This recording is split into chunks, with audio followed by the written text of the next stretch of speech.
આ છે normal metre અને આ છે સ્માર્ટ મીટર. નોર્મલ મીટરનું વીજ બિલ 2 મહિને આવે જ્યારે સ્માર્ટ મીટરનું વીજ બિલ મહિને આવે. નોર્મલ મીટરના વીજ બિલની ગણતરી કેવી રીતે થાય તેનો વિડીયો મેં બનાવેલો છે, તે તમે જોઈ શકો છો. તો ચાલો આજના વિડીયોમાં સમજીએ કે ઘર વપરાશ માટે સ્માર્ટ મીટરના વીજ બિલની ગણતરી કેવી રીતે થાય. તો અહીંયા એક બિલ આપેલ છે, તે બિલની ગણતરી 1 જૂન 2025 થી 30 જૂન 2025 સુધીની થયેલી છે. અહીંયા તમે જોઈ શકો છો કે પ્રેઝન્ટ રીડિંગ 384 છે અને પાસ્ટ રીડિંગ 243 છે. તેથી 384 માઇનસ 243 કરીશું એટલે ડિફરન્સ મળશે 141 યુનિટનો. એટલે કે આપણો વપરાશ એક મહિનાનો 141 યુનિટ થયો. તો સમજીએ કે 141 યુનિટ વીજ વપરાશ થાય તો કેટલું વીજ બિલ બને. અહીંયા આપેલ છે ફિક્સ ચાર્જ 15 રૂપિયા. ફિક્સ ચાર્જ તમારા કનેક્શનના લોડ પર આધાર રાખે છે. અહીંયા તમે જોઈ શકો છો કે મારા વીજ બિલનો લોડ 0.50 કિલોવોટ છે. જો તમારા વીજ બિલનો લોડ 2 કિલોવોટ સુધી હોય તો મહિને ફિક્સ ચાર્જ 15 રૂપિયા લાગે. અહીંયા મારો લોડ 0.50 કિલોવોટ છે, તેથી ફિક્સ ચાર્જ 15 રૂપિયા લાગ્યો છે. અહીંયા તમે જોઈ શકો છો કે એનર્જી ચાર્જ 441.25 રૂપિયા લાગેલ છે. એનર્જી ચાર્જ ગ્રામ્ય અને શહેરમાં સ્લેબ મુજબ અલગ અલગ લાગે છે. મારું કનેક્શન ગ્રામ્ય વિસ્તારમાં આવેલ છે, તેથી તેની ગણતરી નીચે મુજબ થશે.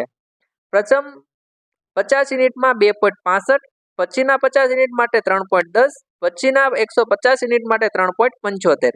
250 યુનિટથી તો વધારે વપરાશ હશે તો 4.90 રૂપિયા લાગશે. હવે સમજીએ કે મેં 141 યુનિટનો વપરાશ કર્યો છે, તો તેની ગણતરી એનર્જી ચાર્જની કઈ રીતે થશે. તો કે પ્રથમ 50 યુનિટ માટે 2.65 રૂપિયા લાગે છે, એટલે 50 ગુણ્યા 2.65 એટલે કે 132.50 એનો જવાબ આવશે. ત્યાર પછીના 50 યુનિટમાં 3.10 રૂપિયા લાગે છે, એટલે 50 ગુણ્યા 3.10 એટલે કે 155 રૂપિયા તેનો જવાબ આવશે. પછીના 150 યુનિટ માટે 3.75 રૂપિયા લાગે છે, પરંતુ આપણે ઉપર 100 યુનિટની ગણતરી કરી લીધી છે, એટલે હવે બાકી કેટલા રહ્યા તો કે 141 યુનિટનો ટોટલ આપણો વપરાશ હતો. 100 યુનિટની ગણતરી કરી લીધી એટલે 141 માઇનસ 100 કરી દઈએ તો કે આપણે ખાલી 41 યુનિટની ગણતરી બાકી રહી છે. તેથી 41 ગુણ્યા 3.75 કરીએ તો કે 153.75 રૂપિયા જવાબ આવે. તો હવે આ ત્રણેય જે જવાબ આવ્યા તેનો આપણે સરવાળો કરવાનો રહે છે. હવે આપણે આ ત્રણેયનો સરવાળો કરીશું એટલે જવાબ મળશે 441.25 રૂપિયા. તો આવી રીતે તમે તમારા એનર્જી ચાર્જની ગણતરી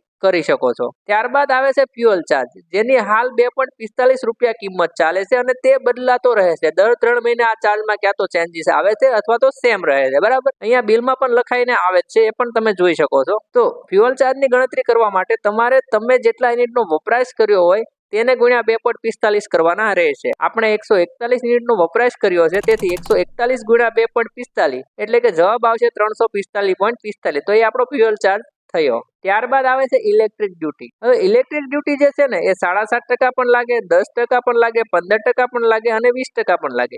એ આપણા બિલની જે ટેરિફ હોય અથવા તો આપણે જે વિસ્તારમાં રહેતા હોઈએ એ મુજબ અલગ અલગ લાગતી હોય છે. અહીંયા મારા બિલમાં 15% ડ્યુટી લાગે છે, જે અહીંયા તમે જોઈ શકો છો. ઇલેક્ટ્રિક ડ્યુટીની ગણતરી કરવા માટે તમારે ફિક્સ ચાર્જ વત્તા એનર્જી ચાર્જ વત્તા ફ્યુઅલ ચાર્જનો સરવાળો કરવો પડશે. ત્યારબાદ જે જવાબ આવે તેના 15% કરવાના રહેશે. હવે મારા બિલમાં 15% લાગે છે એટલે હું 15% કરીશ. હવે તમારા બિલમાં જો 7.5% લાગતી હોય તો તમારે 7.5% કરવાના.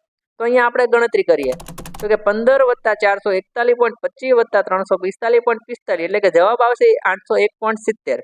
હવે આના 15%, જો આના 15% કરશું તો તેનો જવાબ આવશે 120.26. તો આપણી આ ઇલેક્ટ્રિક ડ્યુટી થઈ. હવે તમે ફિક્સ ચાર્જ વત્તા એનર્જી ચાર્જ વત્તા ફ્યુઅલ ચાર્જ વત્તા ઇલેક્ટ્રિક ડ્યુટી કરશો એટલે તમને તમારા બિલની ટોટલ રકમ મળશે, જે અહીંયા લખેલી છે. તો આવી રીતે તમે તમારા ઘરના સ્માર્ટ મીટરના વીજ બિલની ગણતરી કરી શકો છો. જો આજનો વિડીયો તમને પસંદ આવ્યો હોય તો વિડીયોને લાઇક કરો અને હાઇપ કરવાનું ના ભૂલતા. સાથે સાથે ચેનલ પર નવા છો તો ચેનલને સબસ્ક્રાઇબ કરો અને કમેન્ટ કરવાનું ના ભૂલતા. અને સાથે સાથે જેટલા પણ તમારા આજુબાજુમાં રહેતા હોય અને તમારા કોન્ટેક્ટમાં હોય તેની સાથે આ વિડીયો શેર કરવાનું ના ભૂલતા.